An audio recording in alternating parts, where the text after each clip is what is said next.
estigma del populismo. A ver, es lo que le propongo que reflexionemos hoy en el momento editorial. El estigma del populismo. A ver, ¿cuántas veces escucharon la palabra populismo? Y seguramente la hemos escuchado mayoritariamente con un sesgo negativo, ¿no? Todo lo que tiene que ver o lo que viene de la mano del populismo es negativo, está mal. Es aquello que atenta contra la democracia. Tantas cosas se dijeron. Miren, José Pablo Feynman, el querido José Pablo Feynman que se nos fue, una vez le preguntaron qué era para él el orden. Y él decía, el poder, perdón, qué era para él el poder. Y él respondía, el poder es el orden. Y dije, qué interesante, porque claro, aquel que tiene la posibilidad de ordenar una sociedad económicamente, de ordenar una sociedad educativamente, culturalmente, ordenar una sociedad en términos, por ejemplo, del lenguaje, tiene el poder. Entonces estaba bien. El poder es el orden. Y aquellos que pueden establecer ese orden que todos acatamos, todos estamos dentro de él. Dentro de ese orden hay un orden del lenguaje. Hay un orden que tiene que ver con el concepto de las palabras. Hay un orden que tiene que ver con aquello que es políticamente correcto, políticamente incorrecto, lo que llamamos ética, lo que llamamos moral, qué está bien, qué está mal. Y esa construcción muchas veces es parte de la construcción de un poder dominante, que a partir de ese lenguaje domina. Había un extraordinario sociólogo francés, Pierre Bourdieu, no sé si lo pronuncio bien, que decía que quien nomina, domina. Quien le pone nombre a las cosas, domina esas cosas a las que les puso nombre. Bueno, quienes le ponen el nombre a determinado accionar social y político, y lo puede repetir sistemáticamente en sus medios, termina dominando esa situación. Miren, John William Cook, lo ubican a John William Cook, decía, en un país colonial, las oligarquías, sea ese poder de unos pocos, son los dueños de los diccionarios. ¿Qué razón tenía y qué razón tiene? Discutimos sobre palabras, sobre conceptos que muchas veces no nos preguntamos de dónde salieron, con qué intenciones salieron. Y aquí aparece la palabra populismo. Tal gobierno es populista y hay que terminar con el populismo. Entonces les propongo que reflexionemos sobre eso. ¿Qué tiene que ver con lo que nos pasa, Fernando, todos los días, todo el tiempo? Porque los hombres y mujeres que formamos parte de esta sociedad, que vivimos un montón de hechos de la realidad, estamos constituidos también por un mensaje que todo el tiempo nos va haciendo pensar de una determinada manera. Ahora, a partir del corte de luz, a partir del reclamo de los ciudadanos por el corte de luz, apareció la oposición. Y apareció la oposición a tratar de dar un argumento del por qué no hay luz. Y miren lo que pasó, lo tienen a Mario Negri, claro está. Escribió en su tuit, el populismo energético tiene patas cortas. No es gratis congelar tarifas por 2 años, intervenir los entes y regalar la energía. Congelar tarifas se paga con más cortes, peor servicio y costo más alto. Y sigue. Ahora, me interesa detenerme en el populismo energético. No fue el único que habló de populismo energético. Miren, también lo hizo Patricia Bullrich, y aquí en el Diario de la Prensa dice, la oposición acusa al gobierno del populismo energético por los cortes de luz. Yo les quiero ser sincero y les quiero pedir disculpas de antemano, yo no tengo la más pálida idea qué puede significar el populismo energético. Sinceramente, miren que uno puede leer un montón de conceptos, hay gente que ha trabajado el tema. Era populismo energético. ¿Qué quieren decir? Que en realidad, de que todos tengamos el servicio de la luz y que todos podamos gozar de ese derecho, hoy en día un derecho básico, que eso es populismo. Bueno, pero más allá de la estupidez de plantear un populismo energético, fijémonos cómo también se va construyendo desde siempre lo que les decía hace un rato. Esta idea de que hay que alejarse del populismo. Por supuesto, Mauricio Macri. Mauricio Macri, en sus redes, que creemos que la escribe él, puso, un 5 de mayo del 2021, el populismo inocula el virus de la resignación. La gente empieza a pensar que esto es así, que hay que resignarse a la pobreza, a no tener cloacas, a no tener agua potable, una calle de asfalto. Ahora ni siquiera pueden vacunarse. Contra eso es contra lo que tenemos que luchar. Esto es lo que Mauricio Macri entiende por el populismo. Y muchas veces, desde el campo nacional y popular, tratamos de despegarnos de esa palabra. No, sí está bien, no, es que no. Y tratamos de justificar por qué un gobierno no es populista. Porque consumimos eso que se construyó. Entonces, bueno, si nos acusan de populismo, demos toda la explicación para decirles, no somos populistas. Miren los medios de comunicación cómo trabajan en el estigma de la palabra y de lo que ellos entienden que significa el populismo. Son todas esas pancitas que uno veía, que decía, ténganlo que nosotros le damos el subsidio. Bueno, son pobrecitos esos chicos que están pagando la falta de cabeza del populismo. El segundo valor que compartimos es el de la verdad. Y es un valor que el presidente ha sostenido en estos 3 años de manera continua, detrás de cada medida, en muchos casos dolorosa, difícil, que ha tenido que tomar para dejar atrás definitivamente el populismo. Porque el populismo tiene su raíz más profunda en la mentira. Ayer hubo un derrumbe populista, un derrumbe conceptual, que claro, tiene caras, tiene rostros. Los rostros que veíamos anoche, esos rostros de Cristina indisimulable, se produjo esto. Se produjo esto. El derrumbe de un muro que mostraba una ficción.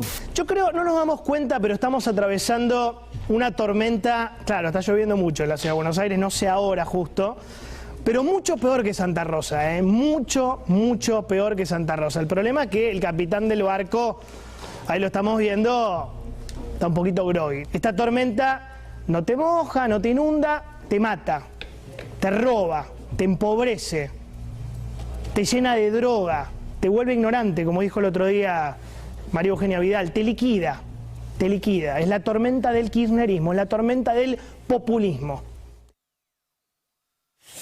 Bueno, parece que de lo que hay que alejarse es de ser populista. Fíjense cómo se construye el relato todos los días, desde la política, como lo veíamos hace un ratito, desde los dirigentes, desde los medios de comunicación. ¿Esto pasa solamente en nuestro país? No, es una cuestión regional. Miren algunas portadas de los diarios que no son de la Argentina, el de New York Times, Venezuela, el ejemplo de Venezuela, cómo el populismo deriva en autoritarismo. ¿Tiene remedio el populismo en América Latina? Se pregunta otro de los diarios. El Imparcial Internacional es el populismo de extrema izquierda. Esto es por el triunfo de Boric, Todavía ni empezó a gobernar. Bueno, ya empezó, pero cuando lo escribieron no había empezado. El populismo de extrema izquierda se extiende por América Latina tras la victoria de Boric en Chile. Toda la construcción para que nos alejemos de la palabra populismo. Y si hay alguien que es la pluma de la oligarquía en estos tiempos modernos, es Vargas Llosa. Ustedes me dirán, no, pero tiene unos escritos maravillosos. Sí, está bien, yo no dice nada de eso. Ahora, cada vez que tiene que hablar, está muy claro a quién defiende. Miren lo que Vargas Llosa piensa y dice sobre el populismo. El populismo, desgraciadamente, es una enfermedad de las democracias, de los países subdesarrollados y de los países desarrollados también. Y el populismo generalmente se alimenta de la más grave de las enfermedades, que es el nacionalismo. Yo creo que si uno cree en la democracia y uno cree en las instituciones de la democracia, pues tiene que combatir el nacionalismo y toda forma de populismo, ya que el populismo no resuelve los problemas, sino los crea y los aumenta, ¿no? Bueno, ahí tenemos a un exponente claro de la derecha más reaccionaria de la región. Propongo entonces que le demos vuelta a esto y nos posicionemos lejos de escaparle a la palabra populista, abrazar a la palabra populismo. ¿Por qué? Porque podemos entender, de hecho, así uno cree que el populismo es la exacerbación de lo popular.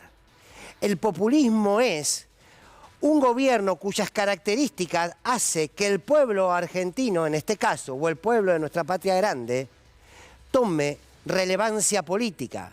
El populismo para la mirada de derecha es el trabajador que mira a los ojos al patrón y le pide aumento.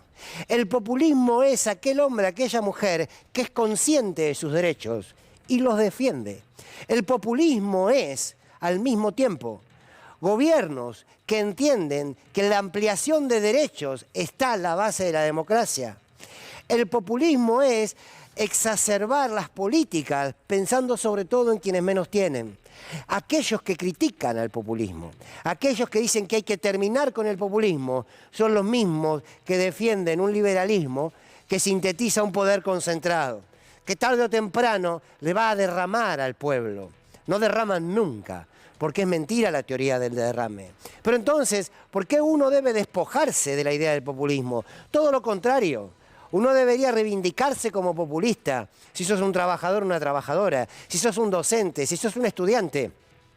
Porque esos derechos, el derecho a la educación gratuita en la Argentina, el derecho a la salud, el derecho al trabajo, el derecho a las vacaciones pagas, fueron llevados adelante por gobiernos que precisamente pusieron el Estado al servicio del pueblo. Y es ahí entonces donde aparece la derecha. Cuando dicen que hay que terminar con el populismo, lo que están diciendo es que hay que terminar con las decisiones populares, hay que terminar con el empoderamiento popular, hay que terminar con las organizaciones sindicales y políticas, hay que terminar con la grasa militante, ¿se acuerdan? Prat Gay. Es todo el mismo discurso. ¿Para qué? Para que nos despojemos del propio ser político. Ahora, a mí me encantaría sentarlo a Vargas Llosa, porque no sé si vendría, los otros sabemos que no vienen, y decirle, miren lo que hicieron los gobiernos populistas de la región. Porque cuando nosotros revisamos lo que ellos llamaron gobierno populista y vemos los resultados, nos encontramos que entonces el problema es en el lenguaje que nos quieren instalar. Hugo Chávez, un populista, terrible populista, alfabetizó al 95,2% de los analfabetos de Venezuela. Redujo la pobreza del 22,6 al 9,9. La brecha entre ricos y pobres bajo los gobiernos de Hugo Chávez Frías cayó un 32%. Esto es populismo, según la derecha. Bueno, a buena hora, a buena hora. Ignacio Lula da Silva sacó de la pobreza a 30 millones, literalmente 30 millones de mujeres, hombres, ancianos y niños de la pobreza. Dejó una tasa de desempleo, el populista de Chávez, inferior a la de los Estados Unidos y Alemania. ¿Qué cómo no son primer mundo? Sí, pero dejó una tasa de desempleo inferior. Quizás por eso fue preso, ¿no? Lanzó una cruzada para alfabetizar a 20 millones de personas. Y ustedes saben que Ignacio Lula da Silva llevó adelante un programa odontológico nunca visto en la historia de nuestra región. Y ustedes me dirán, ¿un programa odontológico? Sí. Hizo un programa odontológico para ponerle dientes a muchísimos hombres y mujeres de Brasil mayores de 50 años que nunca en su vida habían comido carne porque no tenían dientes. No es un chiste, ¿eh? Este es el populismo de Lula, que transformó la realidad de Brasil. Y el populismo, otro populista, Néstor Kirchner o Cristina Kirchner, todos populistas despreciados por la derecha, bajó la pobreza a la mitad tras la crisis del 2001. Desendeudó al país con el Fondo Monetario Internacional. Resulta que hay que terminar con el populismo que desendeuda al país y hay que apoyar a los gobiernos que nos dejan endeudados hace 100 años y después se hacen los desentendidos. Dejó la presidencia Néstor Kirchner con un 8,1 de desempleo. Bien, el poder real, el poder dominante, nos ordena a través de las políticas económicas, a través de la cultura y a través del lenguaje. Y lo que quieren es que de alguna manera terminemos negando aquello que se defiende. Bueno, bien, si el populismo es que el pueblo fortalezca la democracia a través de sus instituciones, bienvenido el populismo. Si el populismo es que un pibe que nunca en su vida tuvo la posibilidad de estudiar haya tenido una notebook y haya podido ingresar por primera vez, el hijo de un obrero, pegar de un tirón, corriendo, subiendo las escaleras de la universidad, si eso es populismo, a buena hora. Los derechos de los cuales hoy gozamos y los que hay que conquistar, sin duda son parte del campo nacional y popular. Malditos populistas todos, gritaría Vargas Llosa.